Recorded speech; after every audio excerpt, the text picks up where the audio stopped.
Audio Jungle.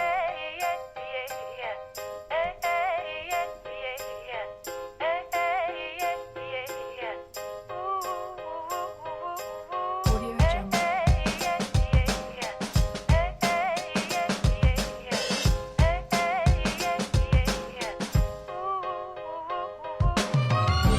Sun is rising, feel the warmth on my face. There's a lot to do now, but there ain't no race.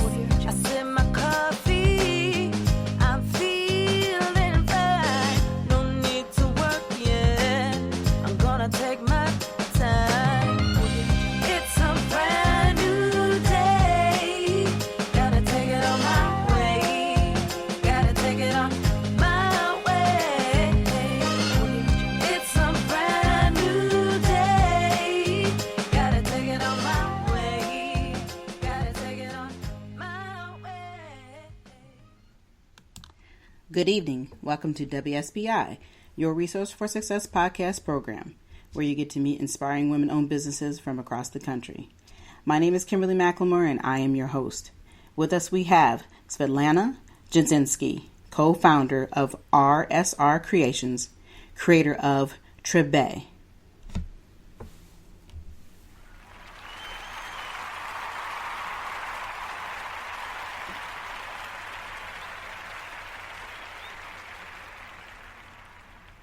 Welcome, Lana. Hi, Kimberly. Thanks so much for having me on tonight. You're welcome. It is a pleasure. As you can see, I skipped your name there. I was like, you know what? Now I'm going to start calling her Lana tonight. Not a problem. Trust me. I grew up going by Lana, and it's not unusual. A lot of people have lots of problems pronouncing my full name, especially. But you gave it a try, so that was good. Give bonus points for that. Okay, well, that's good. The key thing is getting it right is usually the question here, but I'm glad that, I got through, I'm sure, some of it so properly, but anyway, but it's a pleasure having you on tonight. Could you please just tell the listeners a little bit about yourself? Well, so I am a business owner for the last couple of years, small business startup in product development. I grew up in Philadelphia and, spent some time working in New York in the finance sector and accounting. And, in the back of my head, I've always had these entrepreneurial aspirations. And, long story short, I decided that, it's now or never. And, I need to really pursue them if I'm going to just keep thinking about it. So in the name of living life with no regrets, I kind of took the plunge into entrepreneurship a number of years ago and, brought this company to market and, got into the product development business. Wow. And it's taken quite a few years to get to this point. And it's not a journey that I took by myself. I have a business partner and my sister, who's also an inventor of the product Trivae that, you mentioned at the start, and it's been a real journey. I have to tell you that for sure. Yeah, I bet it has. But you originally, I kind of will backtrack a little bit. You're not originally from here. You came to the U.S. How old were you? You're actually from Ukraine, correct? I am. Yes, I was 10 when I came here with my family. So from that point, I lived in Philadelphia and grew up there. Went to school there, and then that was my introduction to the United States was in that region. Right. Wow. That was a huge difference, I'm sure, at that age. Absolutely. There's lots of things you have to learn starting over in your life. And, for me, it's not as, not as bad as or as a big of an adjustment as it would have been for my parents. And I have to, take my hat off to them because they did a tremendous job. Adjusting and obviously bringing us here. We're forever thankful. Yeah, look, I can agree with them. They did. You were right. They did an absolutely tremendous job. I mean, we've had an opportunity to meet through another good friend of ours, and I just been ecstatic about having this interview with you because I'm actually for the first time getting to meet a true inventor. Just kind of give us a little bit of the back history of how you decided to do this because, here you've been through school, you were living in New York, and then all of a sudden one day you guys come up with this great idea, but there's some twists and turns before you got to this point. You want to share a little bit about that? Well, first of all, thank you very much. I'm honored that you, were interested in my story and interviewing me as well. So it's really great to be on tonight. So it was definitely a very twisty road for us. We started out pursuing a couple of different projects, and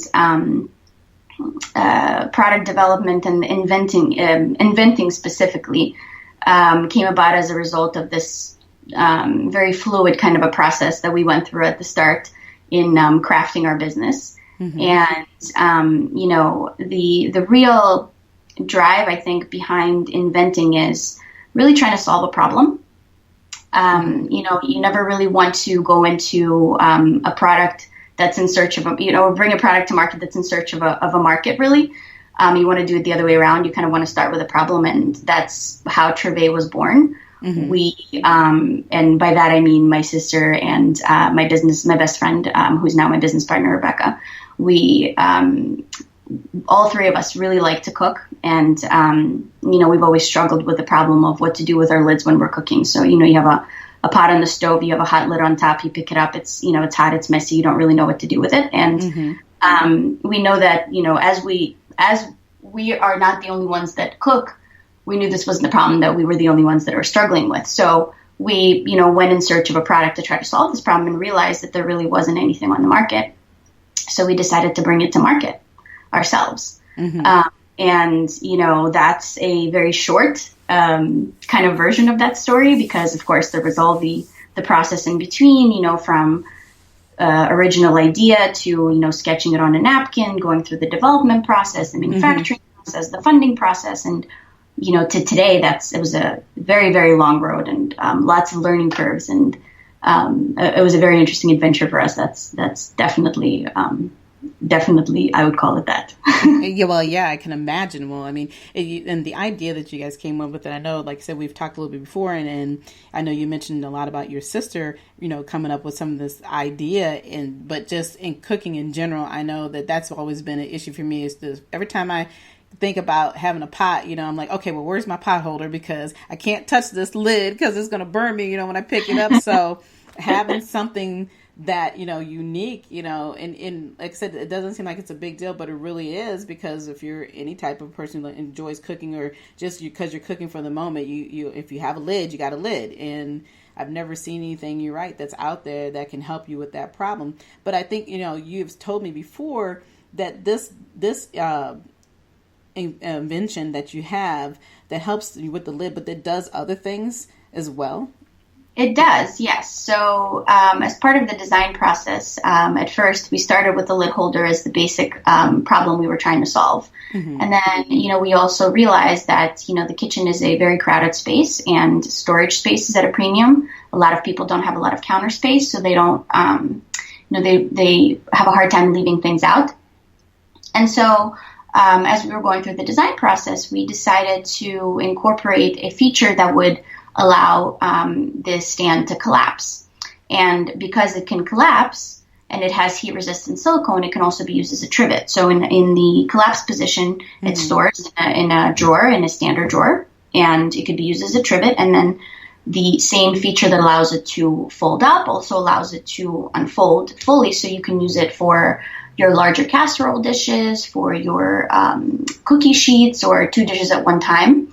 Okay. And then the other benefit of the stand, as it's designed to hold the lids, it can also be used as a display stand. So when you're entertaining, you have people over, you might use it as a pizza for pizzas, or you might use it as a cake stand, mm-hmm. or when you have a lot of food out on a table, it kind of helps you maximize serving space. So you can elevate certain things, and the bonus being, of course, that you can also show off some of your culinary creations to your friends. So it's a multifunctional tool, mm-hmm. and it's been one of the interesting things that we've gotten feedback for the product as we've put it out on the market is, people love that it's a multifunctional device. People really these days don't really like things that only do one thing, right? Because it just clutters up their space, and they wind up having to get a lot of tools for various things. And this is one of the things that was a kind of a happy coincidence, I guess, if you will, that we had decided to introduce these other features, as part of the design process, because it wound up being something that made the product that much better. Right. Yeah, like I said, that's interesting. I'm actually excited to get the opportunity to see it myself and put it to action, because I love to cook. So, having something like that around me on a regular basis would be awesome to have. I wanted to ask you, though, the process of becoming an inventor. Now, we know that it's obviously something that doesn't happen overnight, and you've mentioned that. But what is in a quick, I guess, rundown of the paperwork process that you would have to go through if somebody wanted to be that inventor today? They have this idea. What did it take for you to go through that process? So I will say it's as you said, definitely not a process that takes place overnight. You don't know what you don't know is really the name of the game, and so you wind up having to learn a lot of things on the fly. So at the very start, as an inventor, you kind of have to see, if you're serious about actually bringing something, if you're serious about bringing a product to market, in terms of, just what is your objective? Do you just want to file for a patent on something that you have an idea about, and then you'd like to pursue, potential licensing, or someone else brings it to market for you and just pays you a royalty? Or do you want to bring the product to market yourself? And obviously, whichever path you choose, if you're serious about pursuing it, then, there are various steps in each of the process, and they're different steps. But at a minimum, you need to decide, is this something that is, number one, you want to do your research. Is there something like that already out there? Because there are so many things that have already been invented, and some things are, really obscure, but you definitely want to do your research, and you want to see what's out there. What's out there in terms of patents, a body of patents, and also what's out there in terms of products that are out on the market. And then if you feel like there's, your product falls outside of whatever it is that's already out there, then, you know that you might have something that's, that's worth pursuing. Mm-hmm. And, again, it just depends on where you are, what your goals are. And then you just kind of go from there. There's a process for filing patents. There's a process for designing. There's a process for manufacturing. There's a process for funding. And, we went through all these steps as part of bringing Trivae to market. And unless this is something that is, your area of expertise going into it, mm-hmm. It winds up being a steep learning curve for each step of the process that you have to figure out, so to speak. Well, yeah, I can imagine, because you just named what about 4, 5, 6 steps, yes. Just in that process. And right. Yes. and the reason why I'm kind of focusing on this is that it's really important for people to understand, especially our listeners, that like you said, inventing something is very extreme to some degree. It's not just like, hey, I have a passion, I have an idea, and I want to go ahead and just open up a business. It's a much bigger and broader step than that. So I just think it's so important that people have a quick understanding of how all this would work. And, are you involved like with any other groups? Were there other people that you collaborated with in order to just get that true feeling of, hey, this is what we really want to do, and we're going to move forward with this beyond just doing the paperwork process of that? Absolutely. I think, for me, one of the key things in this process has been, having a sounding board, for each step of the process. So you definitely want to surround yourself with people who can help you along. And by help you along, I don't necessarily mean help you with the process, but at least help to motivate you and support you, when there's highs and lows in this process. So you definitely want to have if you can, have a network of people who are either going through the same things or, just kind of help you along the way. Mm-hmm. So for me, that wound up being, my business partner. Obviously, I have a great family, so they've been tremendous in this process for me as well. I also joined an inventor group in my local area, and I would highly recommend for anybody who's interested in going down this road to seek out an inventor group in their local area, because they're, nine times out of 10 there will be something in the local area, and it's great to belong to an inventor club because there's all sorts of resources available through that. There's interesting speakers depending on how the club is structured. There's also people that are going through the same things. So you will definitely learn a lot about the process, and you'll have people to encourage you and motivate you as you go through it, and, go through it with you as well. Right. So it's very important. A support network, whatever it is very important in this process. Yeah, I agree with that. And that would be with any, process of business. It's always, important to have the team that surrounds you, like you said, those people there to do the ups and the downs with you, and just even understanding what it is you're trying to do to improve your business or to grow or even just to get started. So I'm sorry, go ahead. Oh, I was just saying, absolutely. I was agreeing with you. Yeah. Yes. You have to excuse me. Sometimes I just jump right on in there. So.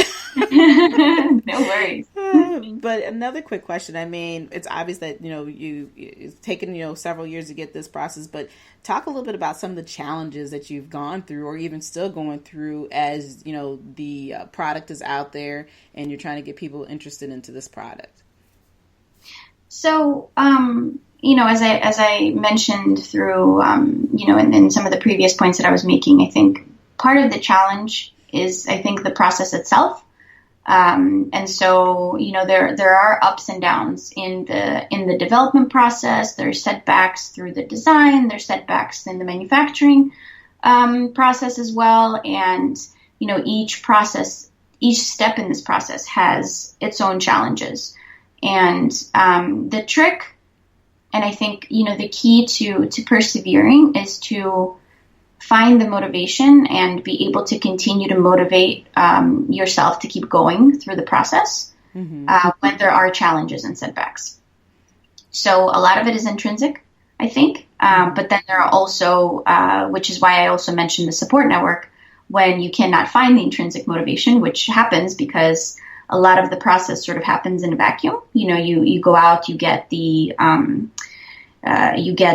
market feedback. You might go to trade shows. There's those parts of the process which help you to assess where you are and the potential for your product. But the rest of the process, until you actually bring it to market, kind of happens in a vacuum. So you're in this bubble where you're designing, you're manufacturing, you're patenting, you're just going through this whole thing. And when you're not getting a lot of external feedback, it's difficult to continue to feel like there's something that's worth pursuing and worth going through. And so you have to find the motivation to keep going until you get to the point where, you have a product to show people. Right. So I think a lot of that process is a challenge. So that's why, like I said, having the support network is very important. Surrounding yourself with people who are, at various parts of that same process. It's just, and people that you can relate to is really important as well. And then just, there are also lots of resources in, the small business organization or the small business association, I should say.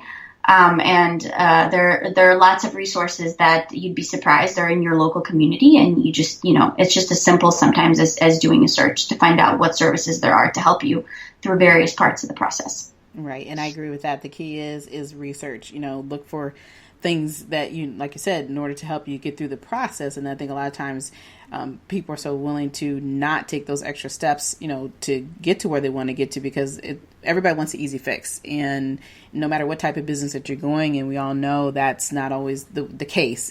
Things take time, and you have to have that patience and that diligence to want to make that business work. And I definitely, can understand that with becoming an inventor, that is 3 times more of a process to get through, because you have a very tangible item sitting in front of you, and it is going to work or it's not going to work. So it's really important that you definitely have that support system on your side. And external feedback, I should say, that's really important as well. I think a lot of inventors fall into the trap of sitting on their invention for too long without getting feedback to really understand whether or not there is a market for the product that you are working on. They get so scared of revealing what their idea is that because somebody's going to steal it, that they wind up never revealing it. And that's also a mistake, because, you don't want to spend too many years kind of going down a path that, a quick search or some quick feedback would have revealed might not have been worth it for one reason or another. So, you want to kind of balance keeping things under wraps until it's ready and, you're in the right stage of the patent process. in order to reveal your idea to what you would consider an open forum, the public. Okay. And not revealing it, not revealing it too soon, but also not waiting too long to reveal it. Okay. So that you can get the valuable feedback in order to decide which way you need to proceed. So those are definitely very important things to keep in mind as well. Okay. Wow. Well, boy, this has been excellent. The one thing I wanted to ask you, though, is, there are obviously many other women who are probably listening to you right now. And if you had one good piece of advice that you would give any woman who wants to go into business, what would that advice be? Oh, that's a tough one. I feel like there are so many, so many pieces of advice that would be valuable that I wish somebody had given me when I was just starting out. But I think one of the things I learned is in this process is, there's so much that's happening as a small business owner. You wind up wearing a lot of hats. You do a lot of the things that in bigger companies are, traditionally segregated into separate jobs and separate roles. But as a small business owner, you do everything. You do everything that needs to be done. And a lot of times I think you get sort of trapped in that cycle of the daily things that you need to accomplish, that you sometimes don't take a step back and think like, are the things that I'm working on, are they driving my business forward? And I think that's the big thing, is to keep yourself organized enough and get out of the weeds often enough so that you can check in and see, where's my business? Where am I going with it? What's my goal? And am I moving towards my goal actively? And when you do that, I think that you wind up driving your business forward. So, decide what the big things are that need to happen and check in with yourself periodically and make sure you're working towards those things. So if you can do just one thing per day to drive your business forward, and it's not, sometimes it's not answering an email or, doing a little bit of your accounting or, a lot of the smaller tasks that are essential, but they don't really drive your business forward. So think of the things that drive your business forward and make sure you do at least one thing a day that does accomplish that. So I think that's what I would, that one of the big things that I learned, I think that are really valuable and really important to keep in mind. Mm-hmm. Well, I tell you what, I've learned something tonight. So, that was well said, my dear. Very, very good. Wow. Very, very good. So how can the listeners get a hold of you? So they can check out our website, Trivae.com. So it's www.trivae.com, and there's a contact form there. So if anybody would like to reach out to me, please, by all means, I'd love to hear from you. All right, awesome. And then, of course, we'd love to have you on the Women's Small Business Initiative group, so you can also reach out to her there. So it would be a great honor to, to continue to get some of your great feedback and just the information that you provided tonight has just been valuable. So I'm sure there's going to be some other young lady out there or who's going to say, yeah, this is what I want to do. And now I have, somebody I can possibly contact and reach out to them. So it would be great to be able to have you, available for that as well. Yeah, absolutely. I'm happy to help. I'm always happy to guide someone else who is, thinking about the process and starting out. I'm very thankful to some of the people in this process who have been valuable to me, invaluable, I should say, and mentors that I've been lucky enough to develop that have helped me along the process. And I'm happy to help and answer any questions for any woman that's going through similar things and, wants to know more. So anytime. Well, we appreciate that. And again, I truly, truly want to thank you for taking time out of your busy day to come on this evening and share your story, because it has been one of the most interesting opportunities that I've had to date, doing an interview, and I appreciate it. And if you have anything else you'd like to say to the listeners before we clock off, that would be great. Well, thank you so much. I've really enjoyed speaking with you both today and on the other occasions that we've had a chance to meet and chat. I always enjoy it. And, as I said, if you're anybody who is thinking about inventorship, entrepreneurship, small business ownership, all the ships, just just don't hesitate to reach out. I'm happy to help or advise or, just be a sounding board. And yeah, I mean, I'm happy to help, and give back. So, anytime, just give me a shout. Awesome. Alrighty then. Again, like I said, thank you for coming on tonight and sharing your story. For everyone else, good night, everyone. We will be back. I'm here every Thursday evening at 7 p.m. You can find me at WSBI website at www.wsbillc.com. You can also find me at Facebook, Instagram, or LinkedIn. Until then, enjoy the rest of your evening.